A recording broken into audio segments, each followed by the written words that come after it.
الرحمن الرحيم الحمد لله حمدا كثيرا طيبا مباركا فيه وأشهد أن لا إله إلا الله وحده لا شريك له وأشهد أن محمدا عبده ورسوله المبعوث رحمة للعالمين صلى الله عليه وعلى آله وصحبه أجمعين رب اشرح لي صدري ويسر لي أمري واحلل عقدة من لساني يفقه قولي السلام عليكم ورحمة الله وبركاته.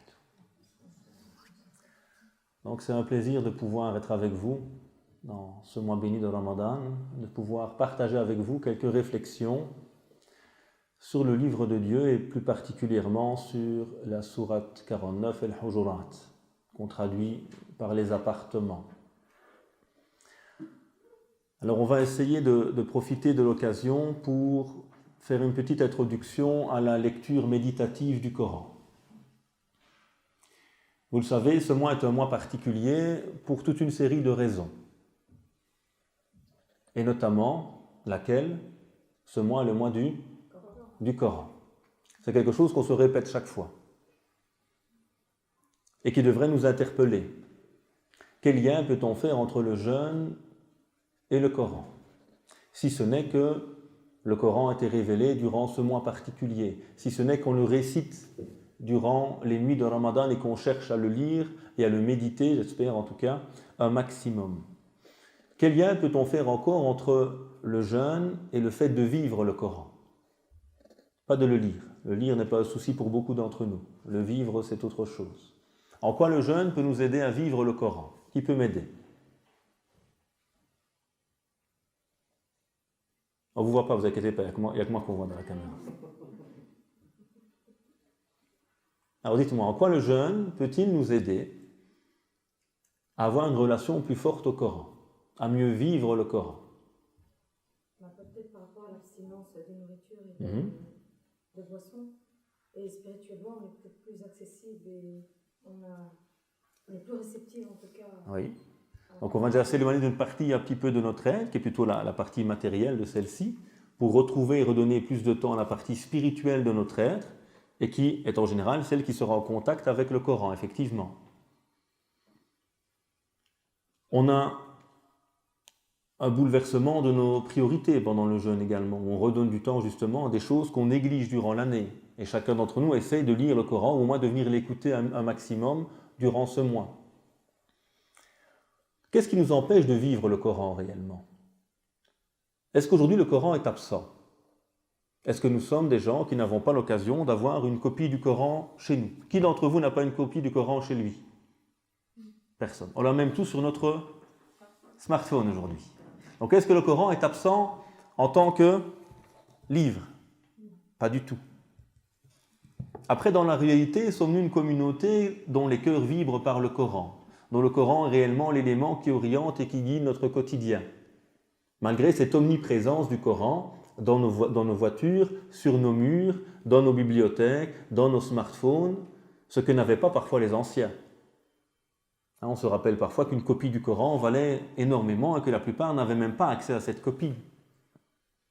Je me rappelle, il y a quelques années, j'étais encore plus jeune, j'étais parti au Maroc en vacances chez des amis. À l'époque, du côté de Nador, il y avait dans les montagnes des personnes qui venaient d'Afrique qui essayaient de passer en Europe, puisqu'il y a une petite partie du Maroc qui est dirigée par l'Espagne dans cette région-là. Et on avait été rendre visite à ces centaines de gens qui étaient là dans des camps de fortune à espérer de passer la porte pour arriver vers l'Eldorado européen. Alors on leur avait apporté à manger, etc. Et j'avais pris avec moi quelques bouquins que j'avais pris en vacances pour offrir peut-être à ceux-ci. Et effectivement, les musulmans francophones parmi eux, parce que certains étaient anglophones, lorsqu'on a apporté à manger et une copie du Coran, j'ai été marqué de voir ces gens se désintéresser de la nourriture, mais tout heureux d'avoir une copie du Coran avec eux pour pouvoir la lire à ce moment-là. Donc voilà des gens peut-être qui avaient encore la conscience de l'importance et de la valeur du Coran. Nous, parfois, son omniprésence fait qu'on oublie la réalité et l'utilité du Coran, qui est en réalité d'habiter nos cœurs, d'animer ceci, de redonner vie et puis d'être mis en pratique. Qu'est-ce qui nous empêche de pratiquer le Coran donc? Qui est ce criminel qui nous empêche de vivre le Coran? Nommez-le. Shaitan, il a toujours l'âme skin, c'est notre tête de turc, c'est toujours facile. Le problème, c'est le nefsi, c'est moi. Qui m'empêche? Est-ce que Shaitan vient avec une kalachnikov à la maison et me dit tu ne touches pas le Coran? Sinon, c'est fini pour toi. Jamais. Qui m'empêche d'aller vers le Coran? Moi-même. Mes passions. Et le jeûne m'apprend quoi notamment? À me contrôler, à me libérer, à prendre le pas sur mes passions pour pouvoir à nouveau m'orienter vers ce qui est central et notamment le Coran al-Karim. Et c'est notamment pour cela que ce mois est le mois du Coran. Parce que c'est le mois où on va réorienter nos cœurs, libérer nos âmes afin de pouvoir à nouveau les réorienter vers le Coran al-Karim. Et d'ailleurs le Coran nous le rappelle, Shahru Ramadan alladhi unzila fihi al-Qur'an hudan lin-nasi wa bayyinatin min al-huda wal-furqan. Il nous rappelle que ce Coran est révélé au mois de Ramadan. Pourquoi? Pour le lire. Et il nous rappelle qu'il est, ce Coran, hudan lin-nas, il est une guidance pour les gens. Comment ce Coran va-t-il me guider? Je le prends en main et il m'oriente automatiquement vers la bonne guidance? Comment dois-je faire pour être guidé par ce Coran? Le méditer. Tourner mon cœur vers lui. Faire preuve de sincérité dans ma lecture et puis essayer d'appliquer ce qu'il me dit, évidemment. Et donc, pour qu'il soit guidance, il faut pouvoir retourner vers lui avec un cœur libre, libéré des passions et essayer de mettre en application ce que je peux comprendre de lui. Il est donc une guidance pour les hommes, il est les preuves claires de la bonne direction, il est Furqan, il est ce qui me permet de distinguer les choses finalement. Et donc on va essayer notamment aujourd'hui de revenir à quelque chose qui me semble fondamental et central, et je peux vous garantir à 100% que si vous le faites, vous allez voir votre vie religieuse changer. Maintenant, le grand souci des musulmans, surtout à notre époque, qui est une époque de la consommation, de la superficialité, de l'immédiateté, c'est qu'est-ce qu'on veut, nous? On veut un islam comment? On veut de l'islam du prêt-à-porter, du prêt-à-penser, sans effort, de la consommation. Parce que nous sommes marqués évidemment par les sociétés qui sont les nôtres. Et partout dans le monde aujourd'hui, c'est le règne du consumérisme. Alors je fais souvent le parallèle avec les jeunes quand je m'occupe d'eux et je leur dis, si vous regardez du foot toute la journée, et Dieu sait que les jeunes ils aiment bien ça, ils connaissent toutes les équipes du monde. Il ne sait pas où c'est sur la carte, mais il peut te dire tel pays, telle équipe, etc. Donc il peut vous citer des centaines de clubs, de joueurs, il regarde des heures et des heures de vidéos, il porte la tenue de tel ou tel club, mettez-le sur un terrain, vous allez rigoler. Et même si ça peut jouer, après 5 minutes, il est KO. Donc est-ce que consommer fait de lui un bon joueur de foot? Non. S'il veut l'être, qu'est-ce qu'il devra faire? S'entraîner, faire des efforts, être dans la constance, jouer par lui-même. C'est bien de regarder l'autre, il peut t'inspirer. Mais si je ne m'entraîne pas à faire ce qu'il fait, je n'arriverai pas non plus. Et donc nous, malheureusement, on a tendance à avoir établi une série de filtres humains entre nous et le Coran. Cela est notamment le fruit d'une mentalité ou d'une forme d'éducation négative que nous avons en tant que musulmans, qui nous laisse à penser que nous sommes incapables de lire le Coran et que ne peut lire le Coran que l'imam, l'érudit. Et donc nous, les musulmans de la masse, on est juste bon à écouter ce qu'on nous dira. Évidemment, ça plaît parfois à notre nefs, parce que quand on te dit t'as qu'à écouter et suivre sans réfléchir, c'est beaucoup plus facile que de voir par toi-même, lire, méditer, réfléchir, faire des efforts. Or, vous allez voir que si vous prenez le temps de revenir vers le Coran, votre manière de voir la religion va totalement être bouleversée. Pas en un jour. Vous ne deviendrez pas footballeur en un jour, ni architecte en un jour, ni super papa ou super maman en un jour. Tout s'apprend. Tout demande du temps. Tout demande des efforts. Et nous, malheureusement, nous sommes dans une société où c'est de plus en plus difficile. On n'a pas envie. Alors l'islam de l'événementiel, il marche très bien. Une journée de formation à 150 € avec le repas, avec tata, et c'est rempli. Venez au halaqat qu'on essaie d'organiser, des cercles hebdomadaires, à l'heure de le Fajr par exemple, où on a un travail spirituel. Tu es là, il y a peut-être des djinns, il y a des djinns musulmans, ils sont avec toi, mais tes frères humains musulmans, ils n'ont pas tendance à être là malheureusement. Un voyage religieux, on part visiter tel ou tel endroit, machallah, c'est full.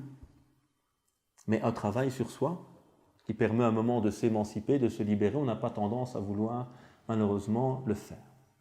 Or, il n'y a pas de secret, Dieu a établi des lois, des sunan. Et ces sunan, ces lois sont les mêmes pour tous.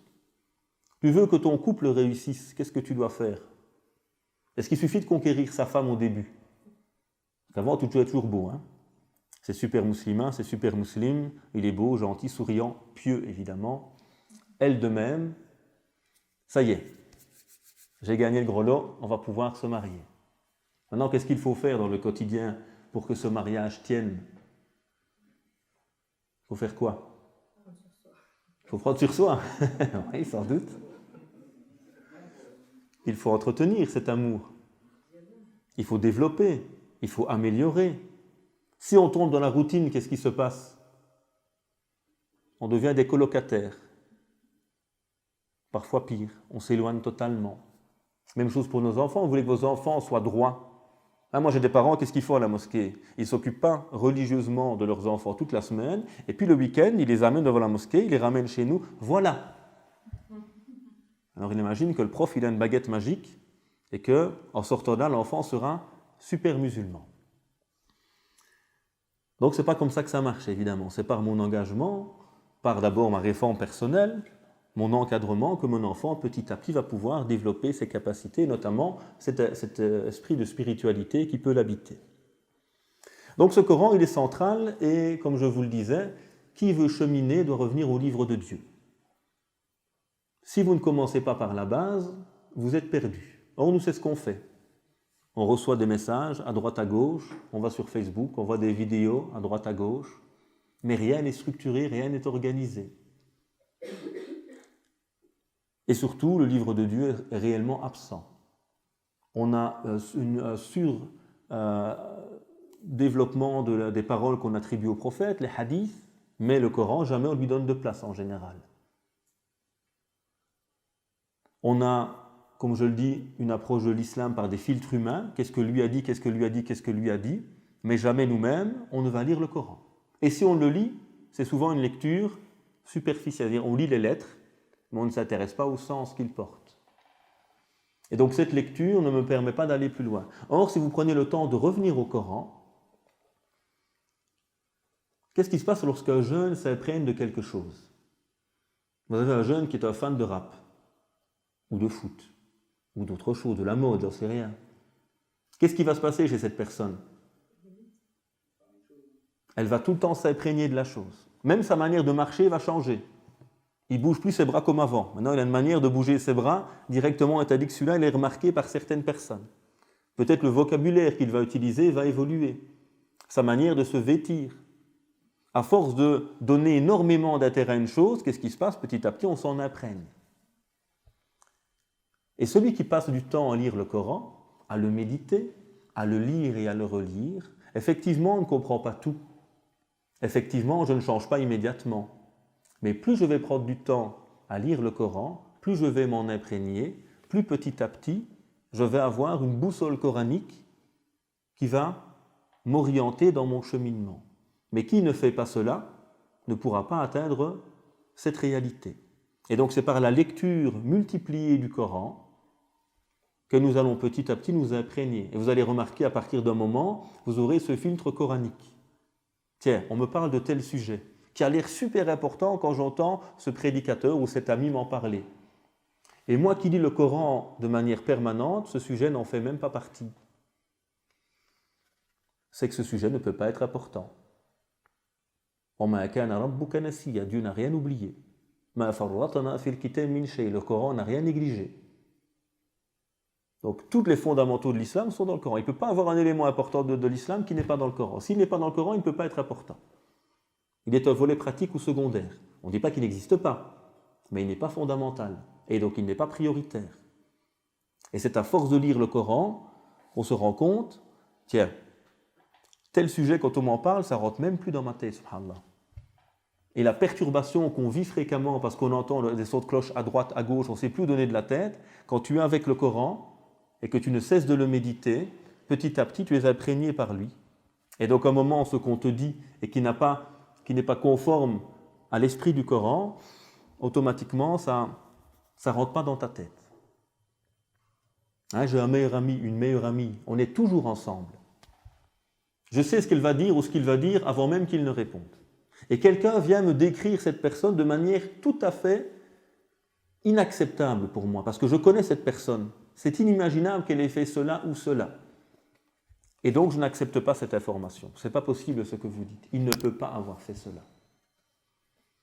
Par contre, quand on ne connaît pas le Coran, on nous dit ce qu'on veut. Ah oui, on aurait dit. Ah oui, tel cheikh a dit. Ah oui, au rapport du prophète que. Mais le Coran n'a jamais pris le temps de s'en imprégner. Donc on va essayer aujourd'hui modestement, dans le temps qui nous est imparti, de revenir à une lecture méditative de quelques versets du Coran, de cette sourate qui a été donc choisie, qui est sourate Al-Hujurat, la sourate 49. Et cette lecture méditative est ce que le Coran nous demande. Il ne nous demande pas de le lire, il nous demande de le méditer. Ce n'est pas la même chose. أَفَلَا يَتَدَبَّرُونَ الْقُرْآنَ أَمْ عَلَى قُلُوبٍ أَقْفَالُهَا. Est-ce qu'ils ne méditent pas sur le Coran ou est-ce que leurs cœurs sont quoi? Scellés, cadenassés, fermés. Vous voyez, il nous dit, ce n'est pas l'œil qui lit la lettre qui va te permettre d'accéder au Coran, c'est le cœur qui s'ouvre à ses sens qui va te permettre d'en tirer profit. Et donc ne confondons pas le moyen avec la finalité. Lire n'est pas l'objectif. S'en imprégner, le méditer pour le vivre, c'est ça qui est demandé et qui est attendu de nous. Alors, sourate Al-Hujurat, c'est une sourate mécoise ou médinoise? Médinoise. Elle est donc révélée dans la deuxième partie de la révélation. Et elle s'intéresse surtout à quoi, cette sourate?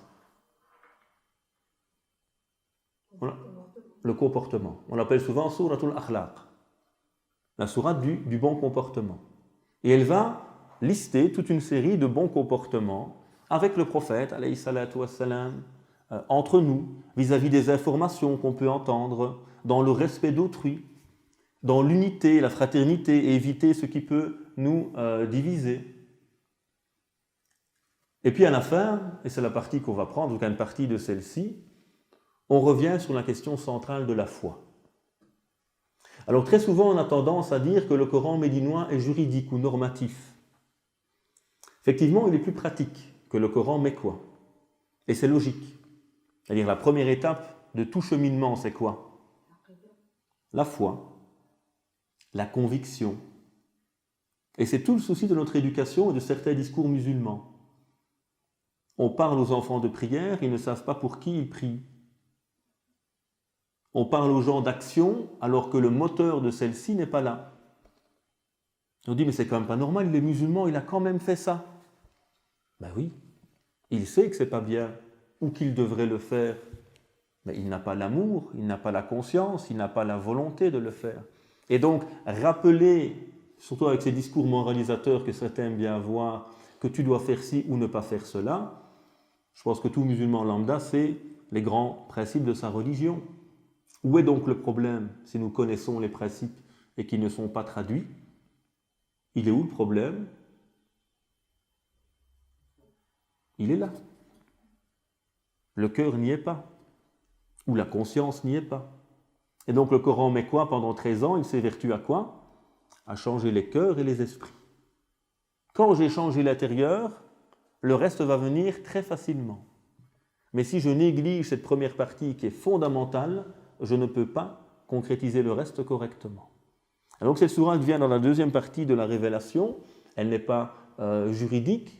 Certes, elle développe des normes éthiques, morales, mais on va voir qu'elle est toujours liée à la foi. Donc le Coran médinois rappelle toujours la foi, même s'il lui donne un volet plus pratique évidemment, parce que la foi, comme vous le savez, réelle, ou l'amour, parce que la foi c'est l'amour en réalité, ne peut jamais rester stérile. Un amour stérile n'est pas un vrai amour. Un amour toujours se traduit dans nos actes, dans notre réalité. Et donc on a les versets qu'on a choisis ici, on avait deux, c'est le verset 14 et 15, et j'ai rajouté le verset 13 en premier lieu. Donc le verset 13, Ya ayyuhan nas, inna khalaqnakum min dhakarin wa untha, wa ja'alnakum shu'uban wa qaba'ila lita'arafu, inna akramakum indallahi atqakum, inna Allaha alimun khabir. Ô vous les hommes, nous vous avons créés à partir d'un mâle et d'une femelle, d'un homme et d'une femme, et nous vous avons établis en peuple et en tribu. Dans quel but ? Afin que vous vous connaissiez mutuellement. Le plus noble d'entre vous, auprès de Dieu, c'est qui ? C'est le plus pieux. Certes, Dieu est omniscient et grand connaisseur. C'est le premier verset sur lequel nous allons nous arrêter. Alors, l'objectif de la méditation coranique, c'est justement de méditer. Et la méditation demande un taraddud, la répétition. C'est en répétant qu'on va petit à petit s'imprégner. Et très souvent, quand j'initie mes élèves, dans un premier temps, on a une sourate qui fait 7 versets, ils viennent te dire « Ah, dans le dernier verset, Dieu a dit. » Ouais, mais avant, il a dit quoi ? On a tendance souvent à très fortement résumer, à ne pas prendre le temps de s'arrêter, et chaque mot dans le Coran Kérim a un sens, a une place qui est voulue, et il est important de prendre le temps de s'arrêter. Et vous allez voir qu'au début, vous aurez peu de choses à dire, et qu'avec le temps, en réapprenant à ouvrir vos cœurs et vos esprits au Coran, petit à petit, vous allez pouvoir de vous-même extraire énormément de choses. Alors certains me diront, qui sommes-nous pour lire le Coran et en comprendre des choses ? Vous êtes simplement des musulmans et des êtres humains, tels que ceux qui sont interpellés par le Coran. Le Coran n'a jamais dit « je suis le livre des érudits », je suis le livre des hommes. Ya ayyuhan nas qad ja'atkum maw'izatun min rabbikum wa shifaa'un lima fi as-sudur wa huda wa rahmatun lil mu'minin. Ô vous les hommes, voici venue une exhortation de votre Seigneur, le Coran, qui est guérison pour les cœurs, qui est une guidance et une miséricorde pour ceux qui vont porter ou qui vont croire à celui-ci. Et donc ce Coran n'est pas l'apanage des érudits. C'est une erreur très dangereuse selon moi de penser que le Coran n'est pas accessible à tous. Après, ce qu'il y a évidemment, c'est des niveaux de lecture. Et plus j'ai du savoir, évidemment, plus ma lecture du Coran sera profonde. Et ce savoir n'est pas que le savoir acquis dans une faculté de théologie. Il y a les savoirs de la langue, évidemment, mais il y a le savoir du cœur. Il y a l'expérience. Donc il y a toute une série d'outils. Et tout ce qu'il faut juste savoir, c'est que j'ai une lecture à titre personnel qui me nourrit. Et je ne suis pas là pour en faire une exégèse ou pour estimer qu'il y a des choses à faire ou à ne pas faire. Je lis le Coran parce qu'il vient pour moi, il me parle, et je médite sur celui-ci à travers les signes qui semblent m'apparaître. Et donc nous avons ce premier verset que j'ai choisi. Dieu nous dit d'abord « Ya ayyuhan nas ». Et dans la sourate, on appelle tout le temps les gens à travers « Ya ayyuhal ladhina amanu ». Et maintenant, on arrive à « Ya ayyuhan nas ». Alors que vous inspire ce terme que Dieu utilise ici ? L'humanité. Donc on revient ici à un discours beaucoup plus général. On est parti dans la première partie de la sourate, on a parlé beaucoup d'abord de ces croyants, qui sont-ils ? Quelles sont leurs relations avec leur prophète ? Quelle est l'éthique qui devrait être la leur ? Et puis on arrive ici à quelque chose de plus large. Qu'est-ce que ça pourrait nous inspirer, cela ? Pourquoi est-ce que dans un premier temps on part sur vous-même, sur votre relation à Dieu, au prophète, sur vos qualités morales ? Et puis on vient maintenant, on ouvre le spectre de manière beaucoup plus large, en s'ouvrant à l'humanité. Qu'est-ce qu'on pourrait en déceler ?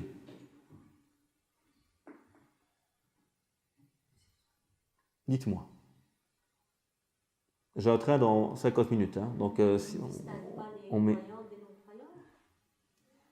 Oui, qu'on ne distingue pas croyants des non-croyants, sans doute. Que la parole d'Allah est pour l'humanité. Mais qu'avant cela, que toi, en tant que croyant, si tu veux bien vivre avec ton prochain, il y a besoin d'abord de quoi ? Quels sont les versets qui précèdent nous parlent justement de toutes ces qualités morales qui devraient nous habiter et qui devraient faire de nous réellement ces croyants. Et qui, lorsque ceux-ci sont habités par ces valeurs, vont rencontrer leurs frères et leurs sœurs en humanité, c'est ces valeurs finalement qui vont les marquer. Et on verra, le verset nous dira d'ailleurs un peu plus loin cette réalité. Et donc, avant même d'aller vers autrui, et ça dans toute relation quelle qu'elle soit, le premier travail, c'est qui? C'est moi-même. Je veux m'occuper de mes enfants dignement, le premier travail à faire, c'est quoi? C'est de travailler sur moi, c'est de m'éduquer moi, c'est de me rapprocher moi de Dieu. Et naturellement, ce que je prends, je vais pouvoir le donner. Donc, et cet appel, évidemment, se rappelle que ce Coran est venu pour l'humanité et que l'islam n'est pas un message venu pour les musulmans. Il est venu pour l'humanité. Après, il croit qui veut, évidemment.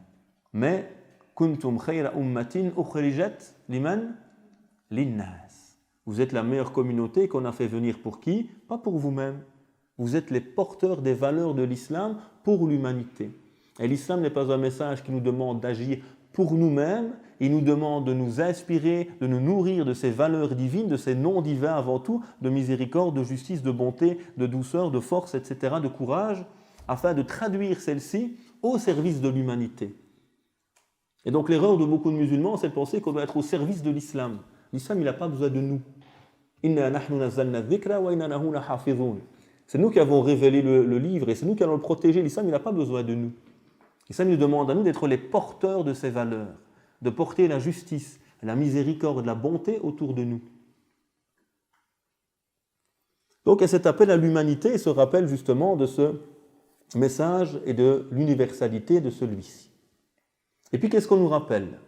Nous vous avons créé à partir d'un homme et d'une femme. Qu'est-ce qu'on rappelle ici? Je n'ai pas entendu. Oui, Adam et Ève, mais ça symbolise quoi ici? Quand on parle à l'humanité et qu'on vous rappelle que vous avez un père et une mère communs finalement. On nous rappelle l'unité, la fraternité humaine. Vous êtes tous issus finalement d'une même origine. Ya ayyuhan nas, disait le prophète, ô vous les hommes, inna rabbakum wahad wa inna abakum wahad. Votre père est unique, votre Dieu d'abord est unique, c'est Dieu, et votre père est unique. Pas de mérite d'un arabe sur un non-arabe et d'un non-arabe sur l'arabe, si ce n'est par la piété, comme le dira le verset un peu plus loin. Donc le Coran est un livre qui nous rappelle l'unité humaine, cette fraternité humaine, qui induit donc naturellement que tous les hommes sont égaux devant Dieu. À une époque qui était marquée par quoi? Comment est-ce que les êtres humains se voyaient à l'époque, et surtout dans la péninsule arabique? Comment était gérée la société, organisée la société? Il y avait l'esclavagisme.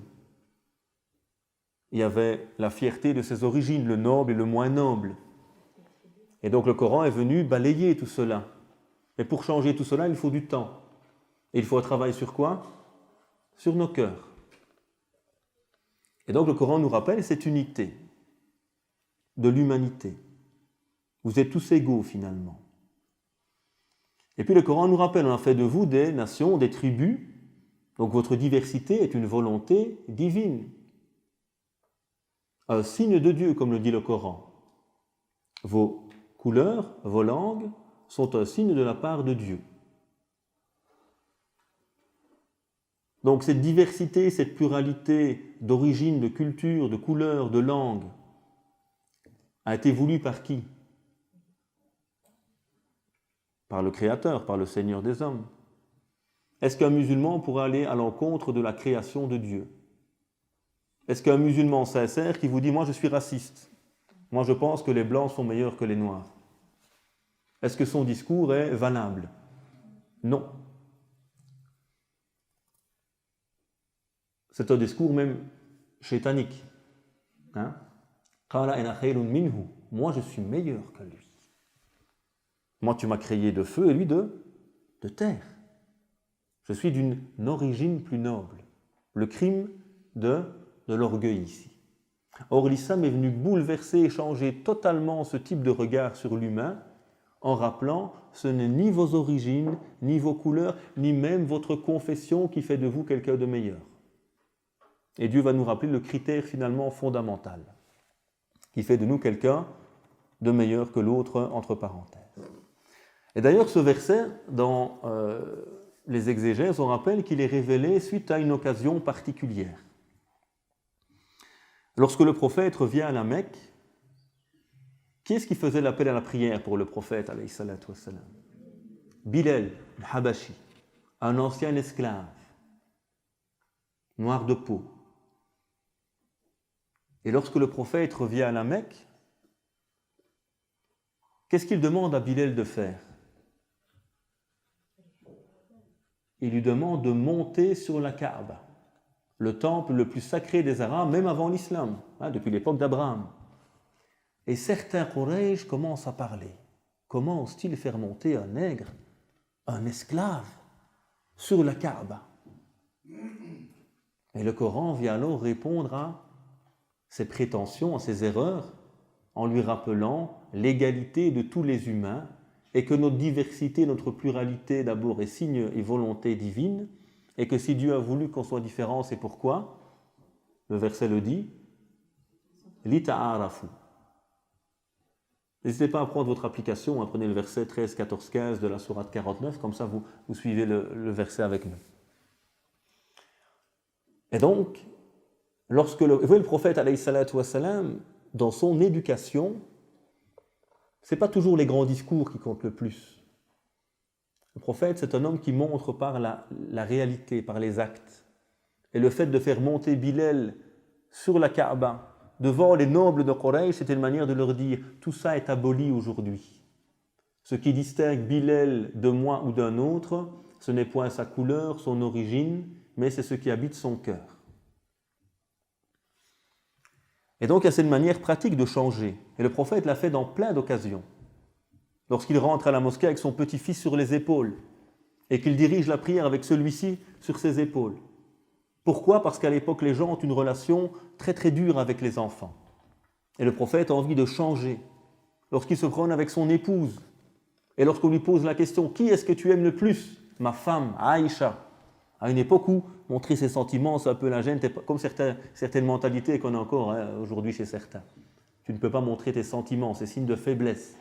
Et le prophète vient, par l'exemple, montrer que c'est tout le contraire en réalité. La force de l'homme n'est pas dans la dureté apparente de ce qu'il montre, mais bien dans les sentiments qui habitent son cœur et la force et le courage qui lui permettent de continuer dans le chemin. Et on voit ça avec Soumaïa, la première martyre de l'islam. C'est une femme qui a vécu esclave, qui n'a jamais été connue pour son courage légendaire, mais lorsque la foi habite son cœur, rien. Ça c'est la vraie force. Elle ne faisait pas du bodybuilding, mais elle n'a pas cédé, malgré la torture. Parce que la force qui l'habitait n'était pas une force physique, mais une force de la foi qui habitait le cœur de celle-ci. Donc on voit comment le Coran également, on en a parlé tout à l'heure, est ce livre qui n'est pas descendu comme un bloc, mais qui est descendu de manière graduelle. Donc revenons au Coran aussi, de petit à petit. Prenons un passage, lisons-le, méditons-le, apprenons-le, prions avec celui-ci et cherchons à l'appliquer. C'est ce que faisaient les compagnons. Ils ne cherchaient pas à lire tout ou à apprendre tout. Chaque passage, on l'apprend, on le comprend, on l'intériorise, on essaie de le vivre et on passe à la suite. Nous, vous avez des gens qui connaissent le Coran par cœur et qui ne prient pas. Et même s'ils prient, le reste de leur comportement n'est pas toujours en phase. Pourquoi? Parce qu'on n'a fait que leur apprendre par cœur. Tarbiya, l'éducation qu'il veut aller avec, elle n'était pas là. Le but, c'est simplement faire d'MP3. Tu pousses play, et surtout s'il a une belle voix.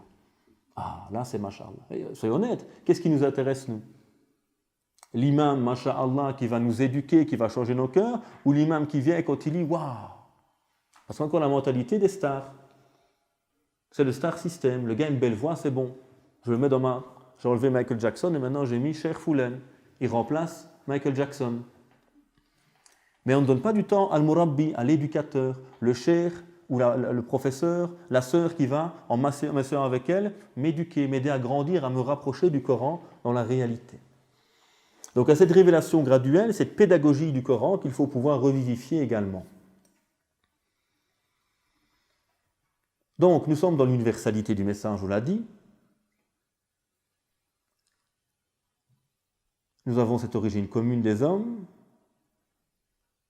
Et donc cette volonté à nous entreconnaître.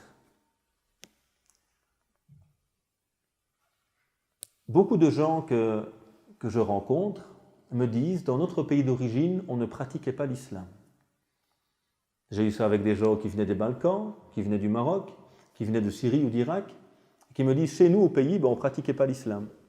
Et c'est en venant en Belgique qu'on a commencé à pratiquer. Alors c'est bizarre de se dire, tiens, parce que ce serait ici l'État islamique tant attendu par certains, tu quittes un pays dit musulman et personne ne pratique, tu arrives en Belgique, tu pratiques. Donc il y a une baraka en Belgique. Effectivement, moi je suis convaincu qu'il y a une baraka en Belgique. Alors que certains nous disent qu'il faut quitter, moi je dirais plutôt restons. Mais qu'est-ce qui a fait à un moment que ces personnes dans le parcours, ils ont évolué? Qu'est-ce qui a fait qu'au Maroc je ne pratiquais pas, en Irak, en Syrie, au Kosovo, et quand j'arrive en Belgique, où pourtant nous sommes une petite minorité, je commence à pratiquer. Il y a des ondes, des vagues de foi qui passent ici, qui nous appellent, oui. C'est clair qu'il y a, en tout cas, il y a une réinterrogation sur son identité, évidemment. Mais pourquoi est-ce qu'on se réinterroge? Et ça, c'est le plus important, et c'est ce qui m'intéresse ici. Pourquoi est-ce qu'on se réinterroge quand on est ici? Non, justement. La culture qui est différente. La peur de se perdre, peut-être. Le rejet, peut-être parfois. Mais de manière plus positive,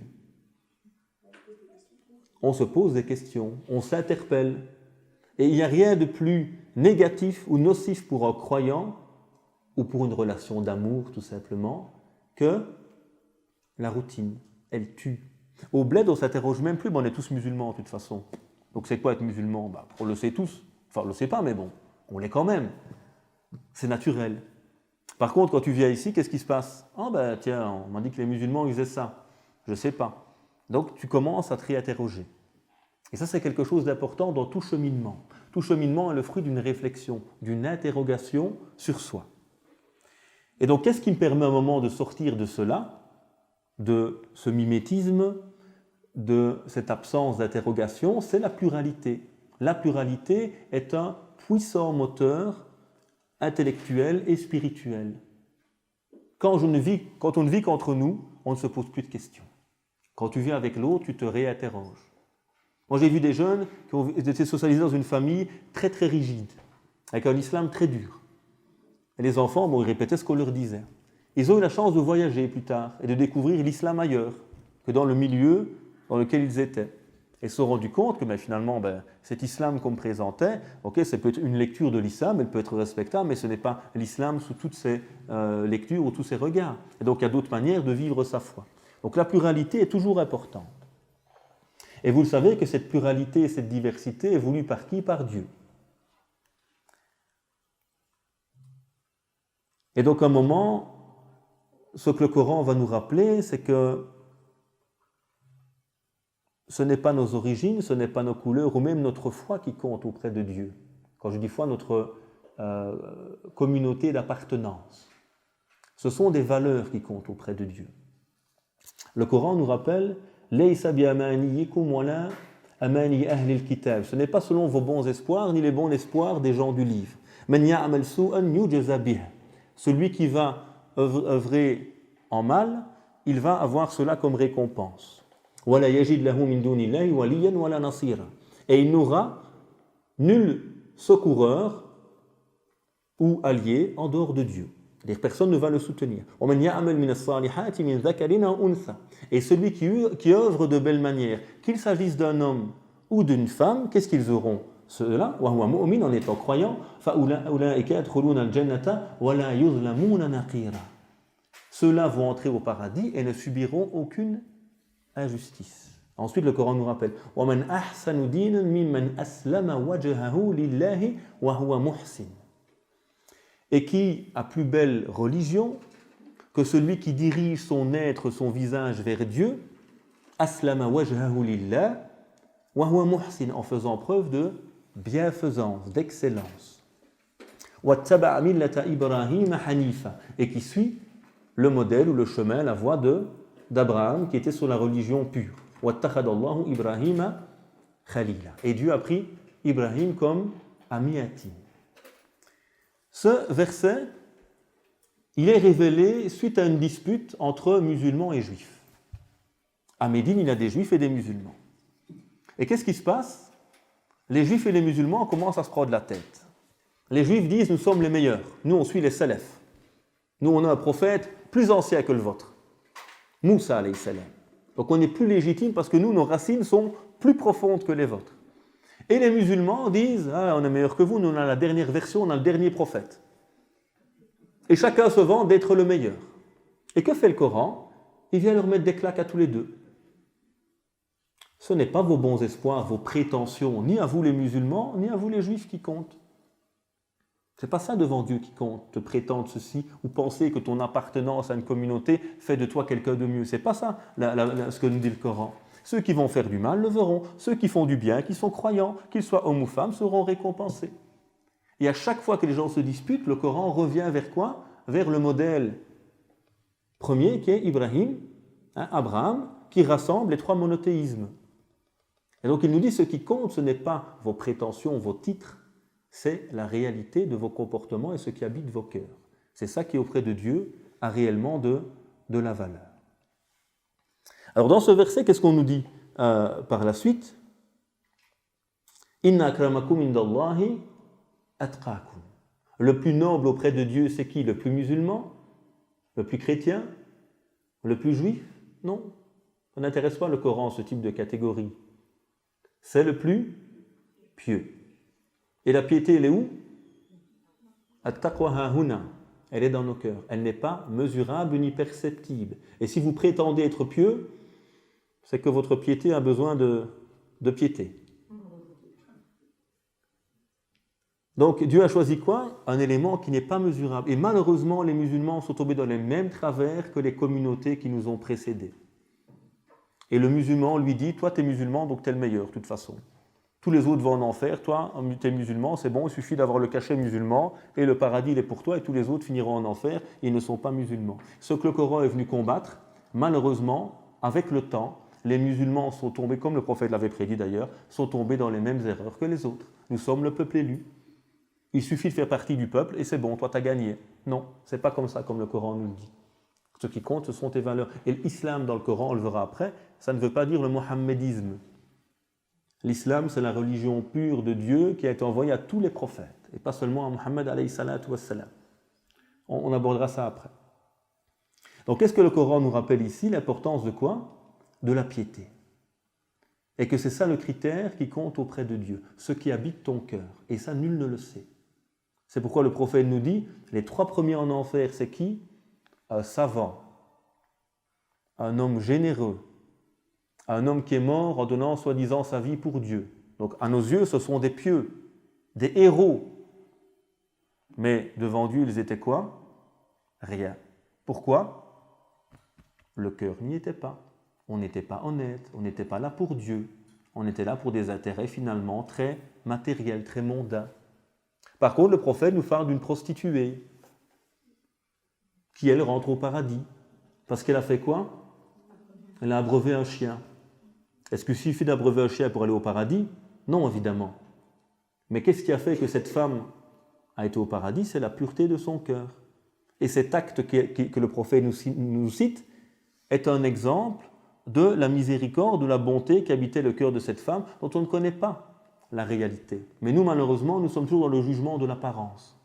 Et vous ne savez pas pourquoi quelqu'un se prostitue, ou est dans l'alcool peut-être. Vous ne savez pas ce qu'a vécu cette personne. Juger est tellement facile. Par contre, Dieu sait ce qu'il y a dans les cœurs. Et peut-être que cette femme pleure toutes les nuits et demande pardon à son Seigneur. Alors que le savant, comme le dit le prophète ici, est peut-être rempli d'orgueil et utilise la religion pour remplir son compte en banque. Et celui que tu pensais être le pieux ne l'était pas du tout, et celle que tu critiquais de ton regard et de ta langue, en réalité était bien plus proche de Dieu peut-être que toi-même, qui dans l'illusion de ta pratique religieuse a oublié que c'est la qualité de ta relation à Dieu qui compte et non les actes apparents, même si ceux-ci ont leur place évidemment. Et à la fin du verset, qu'est-ce qu'on nous rappelle? Inna Allaha alimun khabir. Certes, Dieu est omniscient et parfaitement informé. Et c'est une des habitudes coraniques. On fait souvent ça à la fin des versets. Qu'est-ce qu'on cite? Des attributs de Dieu. À chaque fois, on te reconnecte à qui? À Allah. À travers quoi? à travers ses noms et ses qualités, et qui ont chacun quoi par rapport à nous? Chacun de ces noms, c'est quoi en réalité par rapport à nous? C'est un nom de relation en fait. Quand on dit Dieu il est le Khaliq, le créateur, c'est parce qu'il y a des créatures. Si Dieu il est le Ghafour, c'est parce qu'il y a des gens à pardonner. Ar-Rafiq, le doux, parce qu'il est doux avec sa création. Ar-Rahim, etc. Et donc à chaque fois à la fin, Dieu te dit reconnecte-toi à moi. Et on aurait parlé de l'humanité, connecte les gens à Dieu. Nous, on connecte les gens à l'islam et pas à Dieu. C'est l'erreur que l'on fait. Moi, je vois des gens qui me disent écoutez, l'islam m'intéresse, mais je ne veux pas me convertir. Pourquoi? Parce qu'on m'a dit ça c'est interdit, ça c'est interdit, ça c'est interdit, ça c'est interdit, ça c'est interdit, ça c'est interdit, ça c'est interdit. J'en ai encore beaucoup, hein. Et elle continue comme ça. Et wallah, qu'en plus, quand elle te dit c'est quoi? C'est des bêtises de chez bêtises. Au mieux, c'est des interprétations de certains, mais ce n'est pas coranique déjà. C'est des interprétations de certains savants qui vivent dans certains milieux, qui ne sont pas les nôtres en général, et qui ont une manière respectable de voir la chose, mais qui n'est pas le Coran tel quel. Et même si cet avis existe ou est pertinent, il n'est pas la priorité, il n'est pas fondamental. Et donc on fait fuir les gens parce qu'on ne connecte pas les gens à Dieu. On a des problèmes avec nos enfants, et j'ai tout le temps, de par mon travail à la mosquée, on a tout le temps ces cas de gens qui viennent nous trouver, problèmes avec leurs enfants, etc. Et on se rend compte que finalement notre éducation n'est que superficielle. Et puis on voit des atrocités qui se passent, les gens qui sont bouleversés, mais en fait on s'est intéressé qu'aux détails. Halal, haram, fais ci, fais pas ça, habille-toi comme ça, t'habilles pas comme ça, blabli ta coupe de cheveux, et on casse les pieds à nos gamins pour des bêtises. Mais l'avoir connecté à Dieu, on n'a pas réussi. Et Dieu te rappelle chaque fois, connecte-toi à moi. Avec des noms selon le... Et là il te rappelle, il est le connaisseur, il ne connaît pas ton cœur. Alors au lieu de passer ton temps à regarder les autres, sache que le regard de Dieu est sur ton cœur à chaque instant. Et c'est que si tu passes ton temps à regarder les autres de manière orgueilleuse, sache que cet orgueil qui habite ton cœur est sous le regard de Dieu de manière permanente. Alors deuxième verset, قالت الأعراب آمنا. Les nomades ou les bédouins ont dit nous avons la foi. قل لم تؤمنوا ولكن قولوا أسلمنا. Dites, vous êtes simplement, non, لم تؤمنوا, vous n'avez pas encore la foi, et vous êtes simplement entré dans l'islam, vous êtes simplement soumis, selon la traduction que l'on donnera. Et la foi n'a pas encore réellement pénétré vos vêtements, vos cœurs.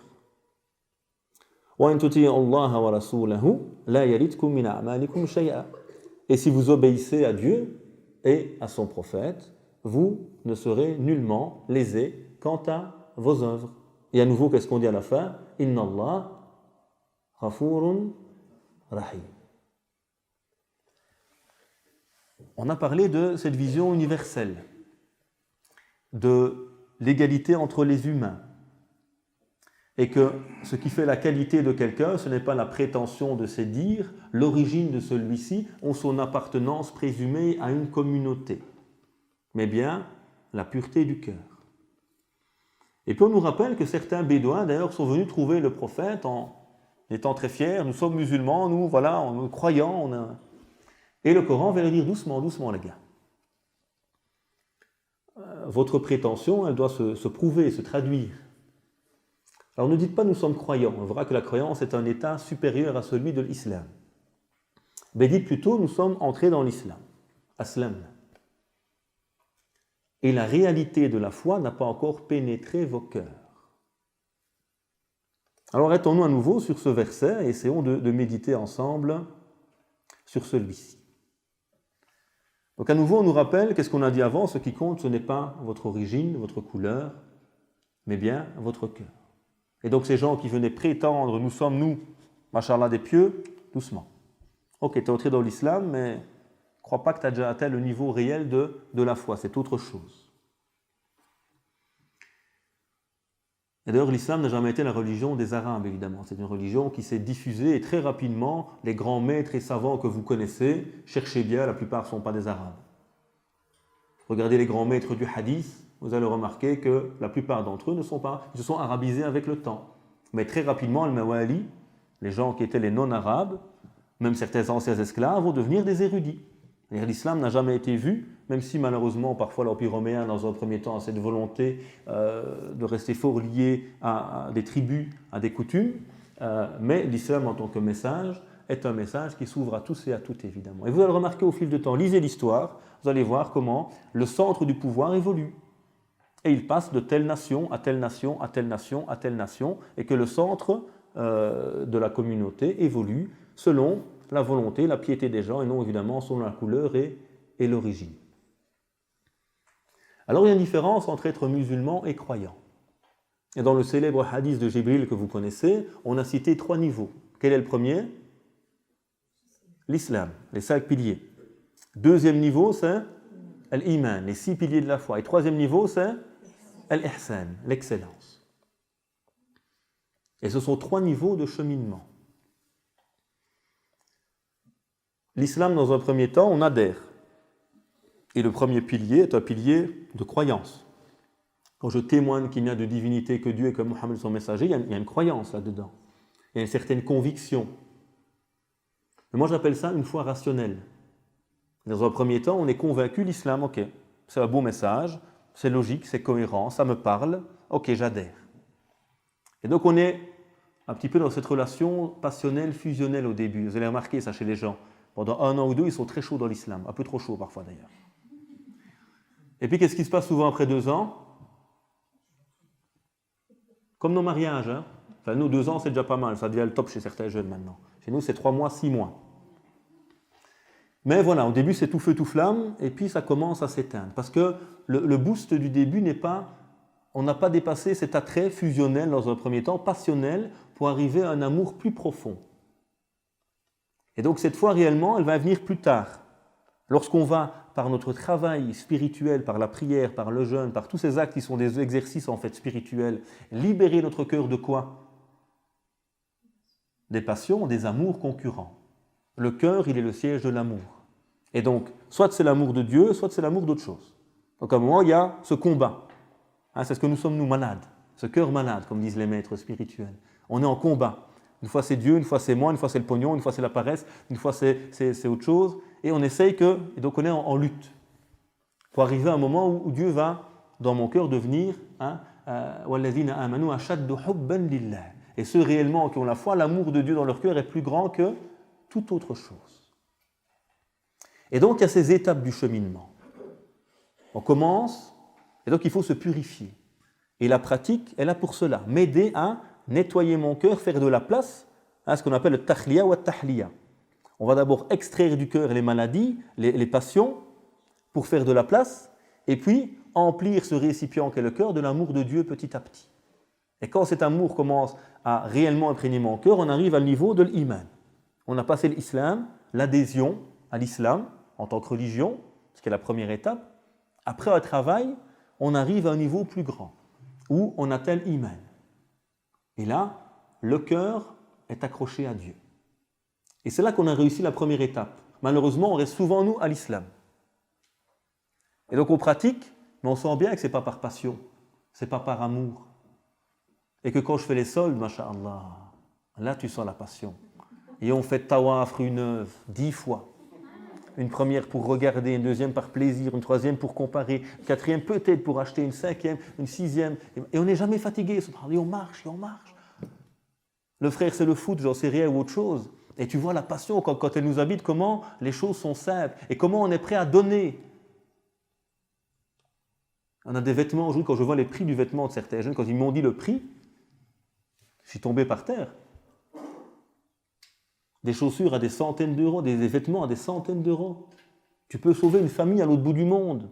Même pas ça. On pourrait payer des études à nos enfants qui n'ont pas toujours l'occasion de le faire ici. Mais pour ça, je suis prêt à donner. Hein. Les chaussures de telle marque à 450 euros, machallah. Et donc, on voit quand la passion est là, comme on est prêt à donner.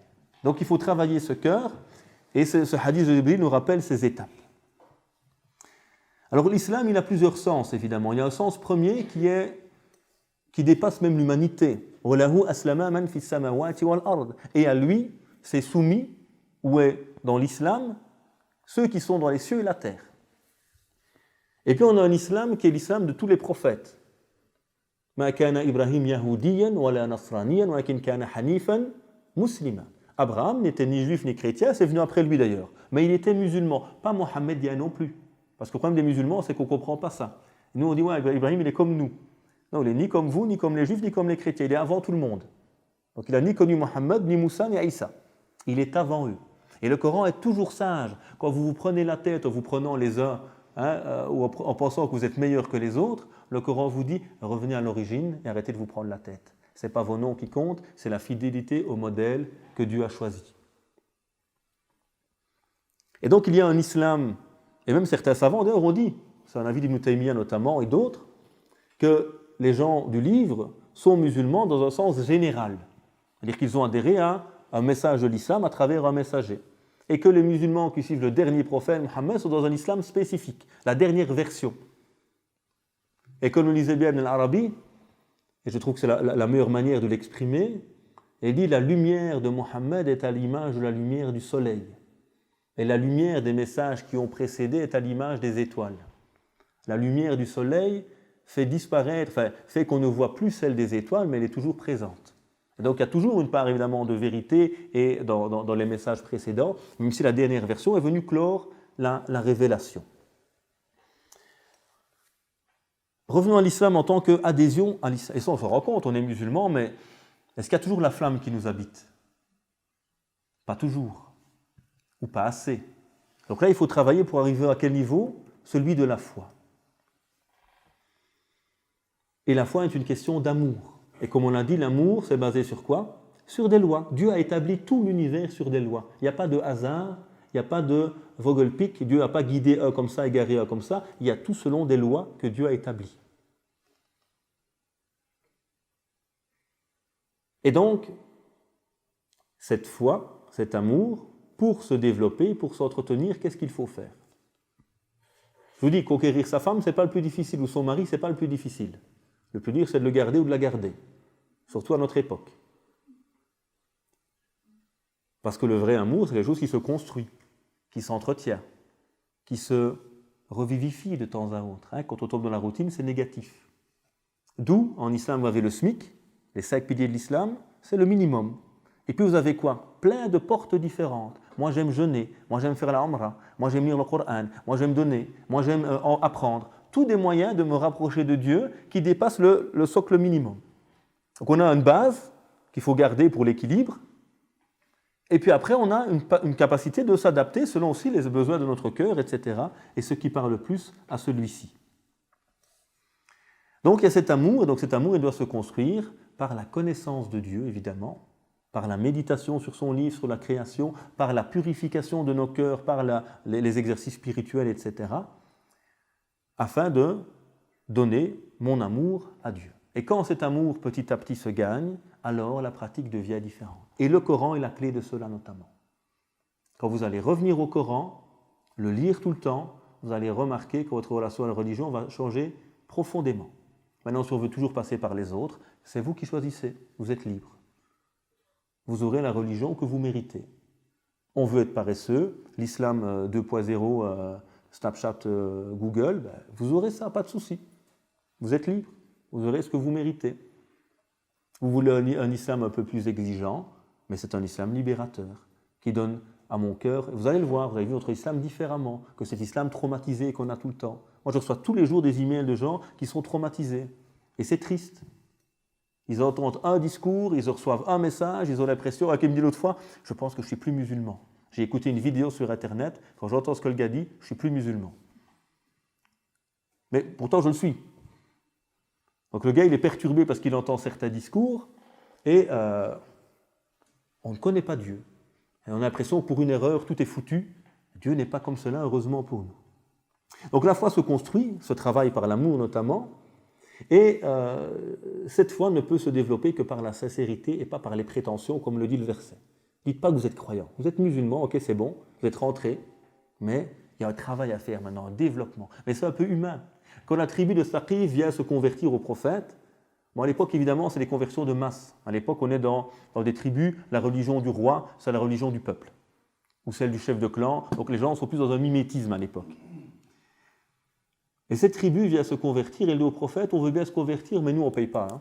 Nous la zakat, ça ne nous intéresse pas. Et il reste ferme sur ce point. Et le prophète accepte qu'ils entrent dans l'islam sans payer la zakat. Et les compagnons disent, mais prophète, c'est de l'hypocrisie, ça, c'est quoi ça? Ils jouent avec la religion. Tu vas voir qu'ils vont donner demain. Laisse-les entrer. On a tous ça au début, parfois des choses, ouais, l'islam, ok, mais j'arrive pas ou j'adhère pas toujours à tout, j'ai pas encore tout compris. Mais quand ton cœur va changer, ton portefeuille va s'ouvrir. Mais quand ton cœur n'a pas changé, ton portefeuille il reste bien fermé. Sauf pour le match de foot ou pour les soldes. Là, il s'ouvre, machallah, abondamment. Parce que là, ton cœur est convaincu, il est gagné à ce moment-là. Et donc, cette importance de dépasser l'islam de « je dois », qui est la relation à l'islam « j'ai besoin ». Vous voyez, quand on arrive à la foi, quand on aime, on n'est plus dans le devoir.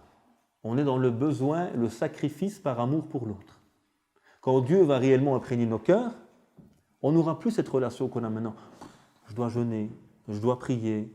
Ok, j'ai fait, c'est bon, j'ai pointé, tchic, tchic. Alhamdoulilah, je suis libre. Ah. Non, tu auras envie de faire. Tu seras heureux de faire. Parce que ta relation, ça construit sur quelque chose de vrai. C'est ce qu'a fait le prophète, alayhi salatu wassalam. Trésor la Mecque, il n'y a pas beaucoup de pratiques, mais il y a une forte relation à Dieu qui est créée chez les gens. Et ça prend du temps pour changer les théories. Ça ne vient pas comme ça en 2 clics. Et notre souci à nous, on veut nous-mêmes se changer, on veut changer le converti, on veut changer nos enfants en 2 minutes. Ça ne marche pas. Ça crée l'hypocrisie ou la superficialité. On prend le temps. Et ce n'est pas grave si je ne fais pas tout. Dieu me regarde, il sait ce que je peux faire. Dieu ne cherche pas une âme plus qu'elle ne peut supporter. Nourris ton cœur et le reste viendra naturellement. Et donc à nouveau, à la fin du verset, qu'est-ce que le Coran fait? D'abord obéir à Dieu, obéir au prophète, et dans le chemin, le livre, le modèle prophétique.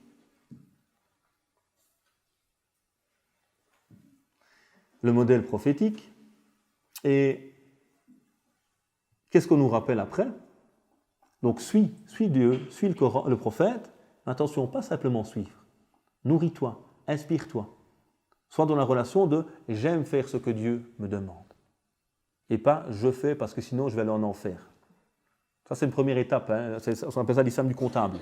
J'aurai des hasanats, j'aurai pas de sayyi'at. L'islam des enfants. Ah, monsieur, j'aurai des hasanats si je fais ça? Ouais, j'y vais alors. Le problème, c'est que ça, c'est bon pour les enfants, mais nous-mêmes, en tant qu'adultes, c'est toujours l'islam qu'on a. Ah, si je fais ça, j'aurai des hasanats. Ouais. Et 10 fois plus, c'est vrai, ça, 10 fois plus, ça doit être compte. Wow. Ça, c'est bon, c'est une première étape. Après, il y a l'islam du cœur. Tu comptes plus. Et ce qui te tracasse, ce n'est pas de perdre le paradis, c'est de perdre la rencontre de ton Seigneur, le bien-aimé. Donc ça, c'est un niveau supérieur. Le premier est normal, mais y rester toute sa vie, ça pose problème à un moment. Et à la fin, qu'est-ce qu'on nous rappelle? Inna Allah ghafurur rahim. À ces gens qui prétendaient la foi, on dit t'inquiète pas. Dieu, il est pardonneur, il est miséricordieux. À nouveau, on te rappelle à ça, on te reconnecte à qui? À lui. Rappelle-toi que c'est lui l'essentiel. Avec ces 2 beaux noms ici, il est pardonneur, il est miséricordieux. Et donc, c'est de tout temps on se rappelle, reviens à lui. Et c'est la clé, en fait, Dieu te donne à chaque fois la solution. Voilà, tu as un problème, tu es dans l'islam de l'apparence, tu n'as pas atteint l'islam de la foi, reviens à lui. Et sache qu'il est comment? Il est comme ça, ton Dieu. Ce n'est pas le Dieu terrible qu'on entend dans certains discours.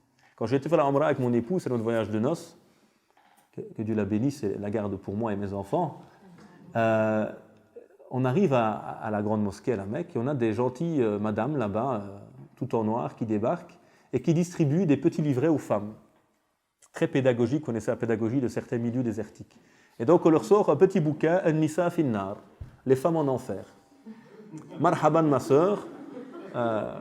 Et donc il y a toute une série de trucs à faire ou à ne pas faire pour être dans les bonnes musulmanes selon la théorie de ce milieu. Mais quelle pédagogie, quoi, c'est chouette.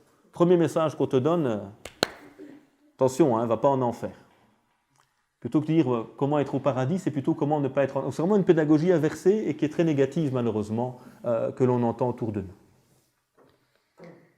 Alors, dernier verset. Et certes, les croyants, dans le sens les vrais croyants, ce sont ceux qui ont foi en Dieu et en son messager. et qui par la suite ne vont point douter. وَجَاهَدُوا بِأَمْوَالِهِمْ وَأَنفُسِهِمْ. Et ils vont œuvrer dans le chemin de Dieu par eux-mêmes et par leurs biens. Fi sabilillah, ulaika humu as-sadiqun. Ceux-là sont certes les sincères ou les véridiques.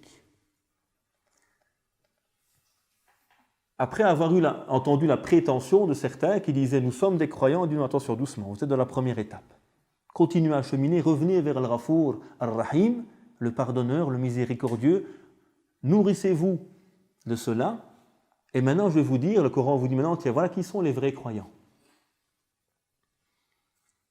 Alors, ces vrais croyants, c'est qui? C'est ceux qui ont foi en Dieu et aux prophètes. Alors, nous, on a tous foi en Dieu et aux prophètes ici, c'est ce qu'on dit tous. Qui aime Dieu? Tout le monde lève la main. Qui aime le prophète? Tout le monde lève la main. Mais il ne suffit pas de lever la main. C'est un peu facile. La réalité de l'amour, elle se traduit par quoi? Par la foi, par des gestes, par un sacrifice, par un besoin. Quand votre épouse n'est pas là, vous êtes triste. Quand votre époux n'est pas là, quand vos enfants ne sont pas là. Un jour content, les enfants le premier jour. Ah, un peu de repos à la maison. Et puis le lendemain, non, ils sont où? Comment est-ce qu'ils vont? Ils te manquent. Pourquoi tu les aimes? Quelqu'un que tu n'aimes pas ne te manque pas. On a tous ce livre de lumière chez nous. Est-ce qu'il nous manque? Soyons honnêtes, est-ce qu'il nous manque quand on ne le lit pas? C'est qu'il y a quelque chose qu'on n'a pas encore réussi à travailler en notre cœur. Quand Dieu nous manque, alors là, ça devient positif. Quand on a ce besoin de lui, quand on a cette connexion avec lui, quand on parle avec lui, pas seulement la prière. La prière, ce sont des moments que Dieu te donne. Mais il faut redéclencher cette connexion. Je peux parler à Dieu tout le temps, par les invocations, en parlant, on parle. Et donc tu recrées ce lien avec lui, subhanahu wa ta'ala. Donc ce sont ces gens qui croient en Dieu et en son prophète.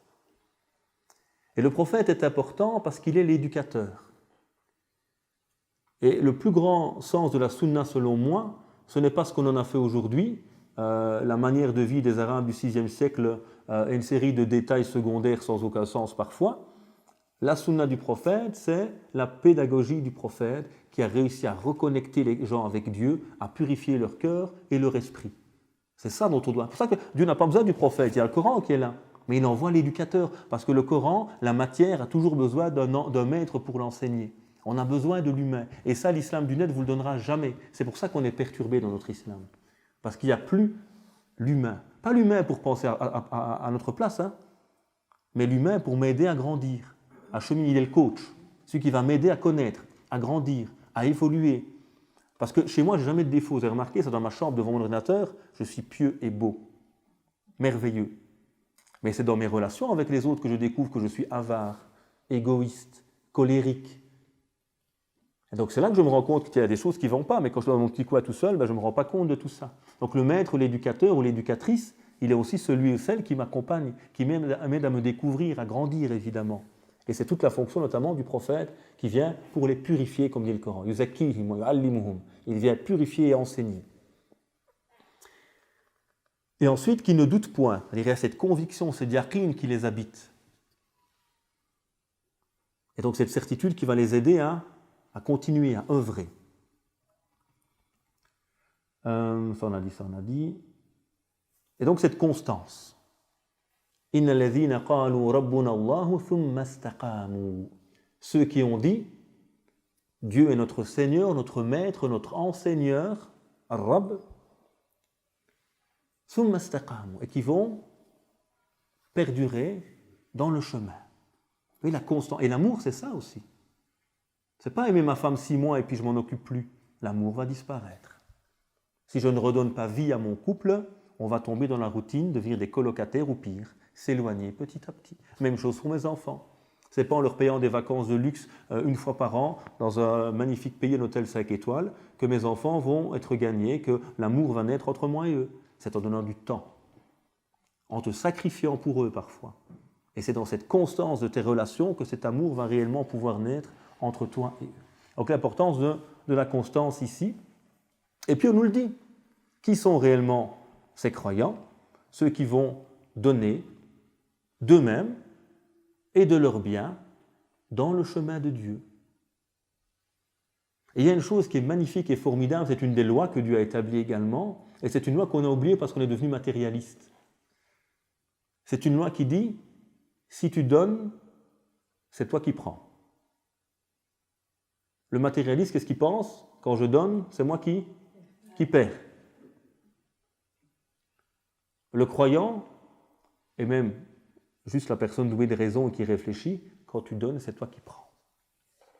In ahsantum, ahsantum li anfusikum. Si vous faites le bien, en fait, vous le faites pour qui? Pour vous-même. Ma naqasa malu abdin min sadaqa. Le prophète nous rappelle, l'argent de quelqu'un n'est jamais diminué par l'aumône. Tout ce que tu donnes, c'est toi qui prends. Vous vous formez. Vous êtes devenu, j'en sais rien moi, enseignant, ingénieur ou autre chose. Vous ne pratiquez pas votre savoir. Qu'est-ce qui se passe dans quelques années? Ce savoir est perdu. Par contre, quand vous le donnez, qu'est-ce qui se passe? Votre savoir est partagé, mais par rapport à vous, il se développe. À chaque fois qu'on parle, subhanallah, tu as des nouvelles réflexions. Ceux avec qui tu parles, c'est eux qui t'apprennent. Ils t'ouvrent. Ah, oui, telle réflexion. Et donc, c'est en donnant que je prends. Celui qui s'engage pour sa communauté, chose de plus en plus rare malheureusement, même si beaucoup le font encore, en fait, il ne fait que donner à lui-même. Et celui qui ne donne pas pour la communauté, c'est lui-même qui se perd. Si chacun tombe dans l'individualisme et l'égoïsme, chacun pour soi dans son coin, demain il n'y aura plus de mosquées, demain il n'y aura plus d'associations pour nos enfants, demain le niveau moral va baisser, et donc mes enfants seront impactés par cela. Si nous ne sommes pas actifs dans les comités de parents, les conseils de parents dans les écoles, ben nous ne nous étonnons pas qu'on prend des décisions parfois qui sont désagréables pour les musulmans. On est où les parents? On n'est pas là.